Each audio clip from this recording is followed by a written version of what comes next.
Shalom మీకు సమాధానం కలుగునుగాక. అపోస్తుల కార్యములు 5వ అధ్యాయము. అననీయ అను ఒక మనుషుడు తన భార్య అయిన సప్పీరాతో ఏకమై పొలమమ్మెను.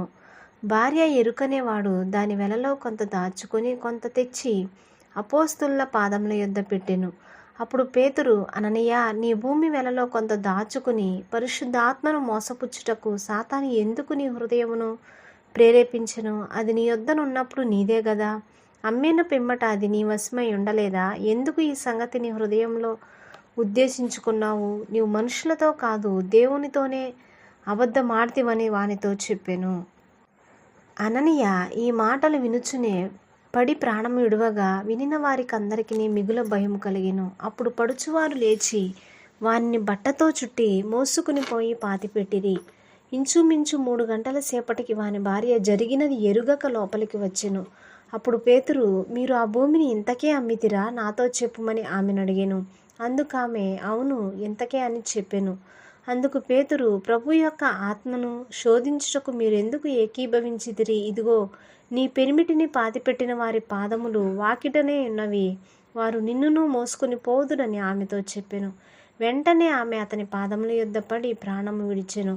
ఆ పడుచువారు లోపలికి వచ్చి ఆమె చనిపోయినది చూచి ఆమెను మోసుకొని పోయి ఆమె పెనిమిటి యొద్ద పాతిపెట్టిరి. సంఘమంతటికి ఈ సంగతులు వినిన వారికందరికీ మిగుల భయం కలిగెను. ప్రజల మధ్య అనేకమైన సూచక్రియలను మహత్కార్యములను అపోస్తుల చేత చేయబడుచుండెను. మరియు వారందరూ ఏకమనస్కులై సొలొమోను మంటపములో ఉండిరి. కడమ వారిలో ఎవడునూ వారితో కలుసుకొనుటకు తెగింపలేదు గాని ప్రజలు వారిని గనపరచుచుండిరి. పురుషులను స్త్రీలను అనేకులు మరి ఎక్కువగా విశ్వాసులై ప్రభువు పక్షమున చేర్చబడిరి. అందుచేత పేతురు వచ్చుచుండగా జనులు రోగులను వీధులలోనికి తెచ్చి వారిలో ఎవని మీదనైనను అతని నీడైనను పడవలనని మంచముల మీదను పరుపుల మీదను వారిని ఉంచిరి. మరియు యెరూషలేము చుట్టూ నుండి పట్టణముల జనులు రోగులను అపవిత్రాత్మల చేత పీడింపబడిన వారిని మోసుకొని కూడివచ్చిరి. వారందరూ స్వస్థత పొందిరి. ప్రధాన యాజకుడును అతనితో కూడా ఉన్నవారందరూ అనగా సద్దుకైల తెగవారు లేచి మత్సరముతో నిండుకొని అపోస్తులను బలాత్కారముగా పట్టుకొని పట్టణపు చెరసాలలో ఉంచిరి. అయితే ప్రభువు దూత రాత్రివేళ చెరసాల తలుపులు తీసి వారిని వెలుపలికి తీసుకొని వచ్చి, మీరు వెళ్ళి దేవాలయంలో నిలువబడి ఈ జీవమును గూర్చిన మాటలన్నీ ప్రజలతో చెప్పుడని వారితో అనెను.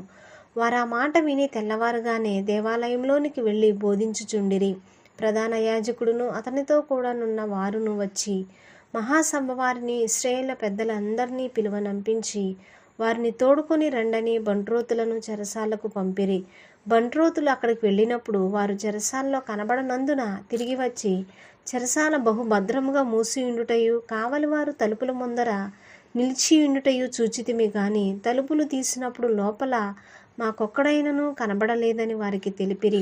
అంతటా దేవాలయపు అధిపతియు ప్రధాన యాజకులను ఆ మాటలు విని ఇది ఏమవునో అని వారి విషయమై ఎటూ తోచకయుండిరి. అప్పుడు ఒకడు వచ్చి, ఇదిగో, మీరు చెరసాల్లో వేయించిన మనుషులు దేవాలయంలో నిలిచి ప్రజలకు బోధించుచున్నారని వారికి తెలుపగా అధిపతి బంట్రోతులతో కూడా పోయి ప్రజలు రాళ్లతో కొట్టుదురేమో అని భయపడి బలాత్కారం చేయకయే వారిని తీసుకొని వచ్చెను. వారిని తీసుకొని వచ్చి సభలో నిలవబెట్టగా ప్రధాన యాజకుడు వారిని చూచి, మీరు ఈ నామమును బట్టి బోధింపకూడదని మేము మీకు ఖండితంగా ఆజ్ఞాపింపలేదా? ఇదిగో, మీరు యెరూషలేమును మీ బోధతో నింపి ఈ మనుషుని హత్య మా మీదికి తేవాలని ఉద్దేశించుచున్నారని చెప్పెను. అందుకు పేతురును అపోస్తులను, మనుషులకు కాదు దేవునికే మేము లోబడవలెను గదా. మీరు రానున వ్రేలాడవేసి సంహరించిన యేసును మన పితరుల దేవుడు లేపెను. ఇశ్రాయేలునకు మారుమనసును పాప క్షమాపణను దయచేయుటకై దేవుడు ఆయనను అధిపతినిగాను రక్షకునిగాను తన దక్షిణహస్త బలము చేత హెచ్చించి ఉన్నాడు. మేమును దేవుడు తనకు విధేయులైన వారికి అనుగ్రహించిన పరిశుద్ధాత్మయు ఈ సంగతులకు సాక్షులమై ఉన్నామని చెప్పిరి.